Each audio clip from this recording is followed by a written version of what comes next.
Pelo jeito, o único que não tomou... Eu só vou pedir licença que eu vou ter que me sair daqui a pouco, porque eu e a professora Sônia temos a 1h uma visita a escolas. E a gente vai ter que ter esse compromisso, né, Sônia? Pelo jeito, o único já justificada a ausência antecipada de ambos, que daqui a pouco a professora Sônia vai falar. Pelo jeito, o único que não tomou conhecimento dessa pesquisa famigerada fui eu, né? Porque nem... acho que era menino ainda. Não, não estou falando dessa. Estou falando da outra. Você foi entrevistada na época, tá certo. Bom, muito bem. Eu vou inverter novamente a ordem, porque como o Dr. Luiz Antônio já antecipou, a professora Sônia também vai ter uma reunião agora no início da tarde nas escolas. Então, eu chamo a professora Sônia Maria Pellegrini para falar em nome da Secretaria Municipal de Educação. Bom dia a cada um de vocês. Cumprimento a mesa aqui, que muito envolvida com essas questões do trabalho infantil. Né? Pude participar da penúltima, da penúltima reunião. E eu vou começar justamente por um dado que o promotor Luiz Antônio levantou. Eu fiz uma régua na educação, além das questões da parceria com todos os outros órgãos, Secretaria Municipal de Assistência Social e as demais instituições. Só na educação eu aponto 3 dados que a gente vai precisar enfrentar para resolver essas questões postas aqui nessa bela pesquisa. A primeira é a vaga em creche, que ele já disse. Apesar de termos números não tão ruins, né? Nossa cidade está entre as 10 cidades brasileiras que já atingiu a meta 1 do Plano Municipal de Educação e atende 51% da população de 0 a 3 anos. Então, isso é um dado extremamente importante, porque a maioria das cidades brasileiras não consegue atingir isso. Mas, como bom educador, a gente nunca está satisfeito enquanto não conseguir fazer com que todas as crianças tenham acesso à educação infantil.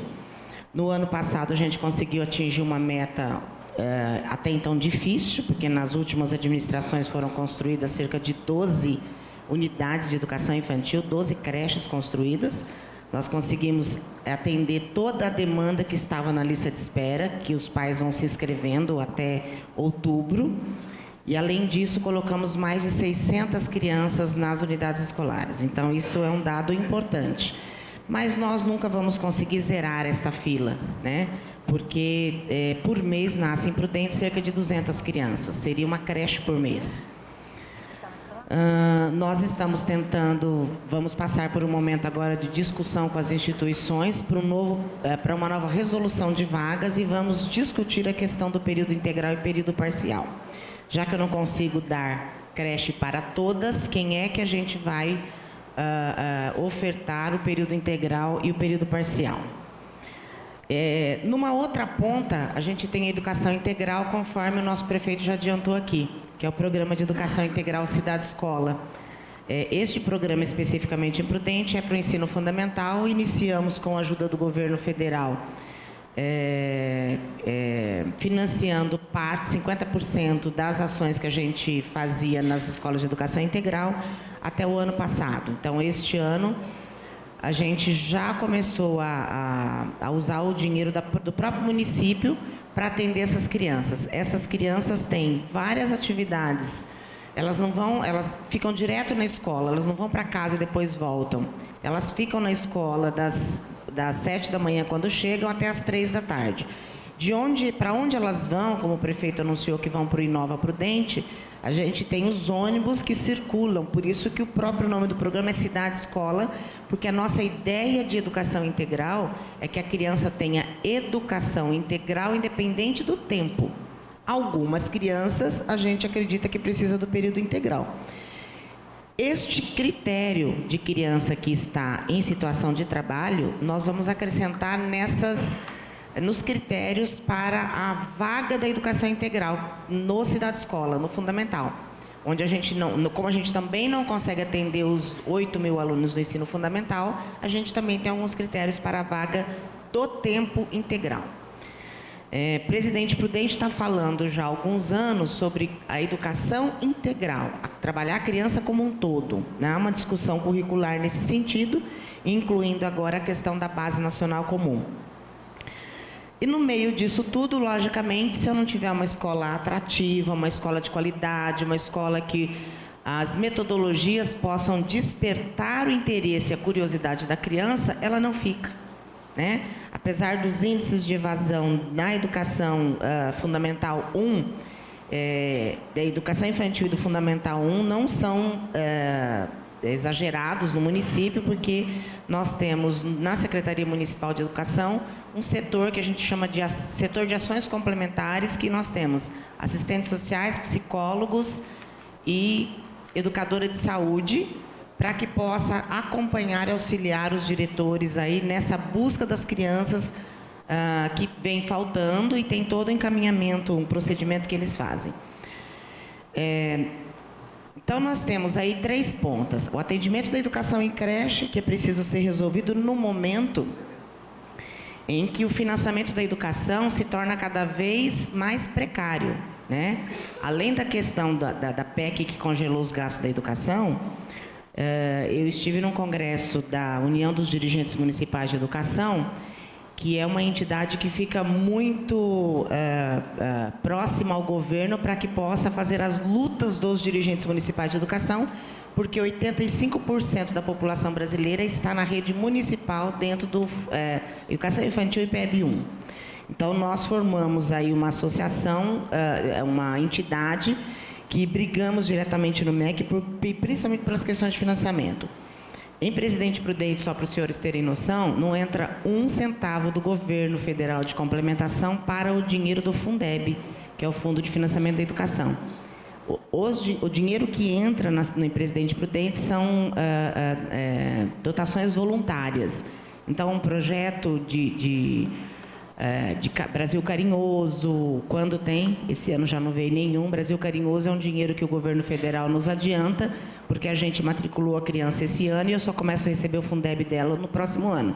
Então, era um dinheiro que seria adiantado, esse ano já não veio. A União cobre apenas 10 estados brasileiros com relação ao Fundeb e usa apenas 10%, contribui apenas 10% no bolo total do Fundeb. O Estado entra com cerca de 60% e o município com 40%. Então, tem muita gente que pensa que o dinheiro do Fundeb vem de Brasília. Não, ele é 40% ele é de Prudente, 60% ele é do Estado, né? Então, não tem dinheiro do governo federal. E, neste momento, há um corte drástico na educação que nós estamos extremamente preocupados que, para 2020, que acabaria o Fundeb, ainda não se decidiu qual é o tipo de financiamento, qual é o tipo de política de financiamento para a educação pública. Principalmente na educação infantil, que estão a cargo dos municípios, e no ensino fundamental 1, que boa parte está nos municípios. Então, nós temos, dos nossos dados, essa equipe agora vai pegar cada um desses dados para analisar, né? Eu já estive olhando aqui com a nossa equipe, por exemplo, tem 4 crianças que se diz trabalhar o dia todo. Se ela trabalha o dia todo, ela está evadida da escola. Se ela está na escola, se ela respondeu a pesquisa, é porque ela está na escola. Então, vai ter que olhar caso a caso. Tem uma criança aqui que falou que trabalha numa instituição de ensino. Como são crianças muito pequenas, de 5, 6 anos, a gente vai ter que investigar caso a caso dos 52 casos. Identificado, nós vamos ter que fazer esse trabalho, tanto priorizando a vaga da educação integral no ensino fundamental, quanto as questões da evasão e o trabalho aqui junto com a assistência social. Nós consideramos que a escola, como o doutor Luiz Antônio disse,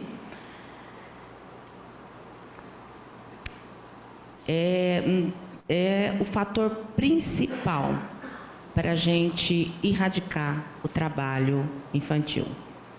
Criança tem que aprender e estudar.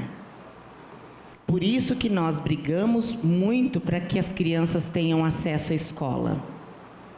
Nós não vamos, nem Presidente Prudente, nem nenhuma cidade, a cidade que conseguiu erradicar as vagas de creche na escola, ela tirou todo mundo do período integral e colocou todo mundo em período parcial.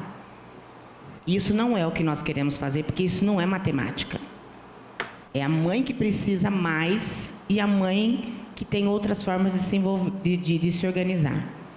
Então, essa é uma questão humana, não matemática. Porque se fosse matemática, eu tenho 3 mil alunos na fila 3 mil alunos matriculados em período integral e uma fila de espera que, se eu colocar todo mundo no período parcial, resolve. Nós queremos atender cada criança na sua necessidade. Nós estamos em busca de ampliar parcerias. Algumas instituições filantrópicas já estão trabalhando conosco com relação às creches. Nós vamos ampliar isso para ver se a gente consegue, dentro do orçamento do município e mais, né, porque a educação tem obrigatoriedade de usar 25% do orçamento. Nós já usamos 28, 29, 30, 31. Esse é o percentual em Presidente Prudente usado pela educação. E o prefeito, em conversa conosco, já disse que os setores que ele não consegue fazer corte, que não pode fazer corte, é a educação, a saúde e a assistência social. Então, nós temos aí um parceiro que divide as nossas angústias de que este problema pode ser resolvido, pode ser muito amenizado com uma escola desde 0 anos, com uma escola de qualidade e com uma escola que tenha um trabalho que olhe a criança como um todo, né? Nós tivemos um exemplo de uma escola no quilômetro 7, que quem mora em Prudente deve conhecer, um projeto de 3 anos, com um projeto piloto, que de 4,7 no IDEB foi para 6,9. Ela subiu 12 pontos no IDEB, num trabalho de 3 anos, porque a criança foi olhada nas suas necessidades e foi feito um trabalho com a comunidade. Foi feito um trabalho de capacitação com as mães que não trabalham fora, para que elas pudessem ter uma geração de renda e pudessem ficar com as suas crianças meio período, para que fosse para a escola meio período. Então, a gente já tem algumas experiências que nos indicam como é que a gente pode, a educação especificamente, contribuir com esse trabalho. Então, parabéns pela pesquisa, pela iniciativa e pelo trabalho. E nós, da educação, sabemos que o compromisso que nós temos de melhorar muito esses resultados aqui com as crianças de 0 a 10 anos. Muito obrigada.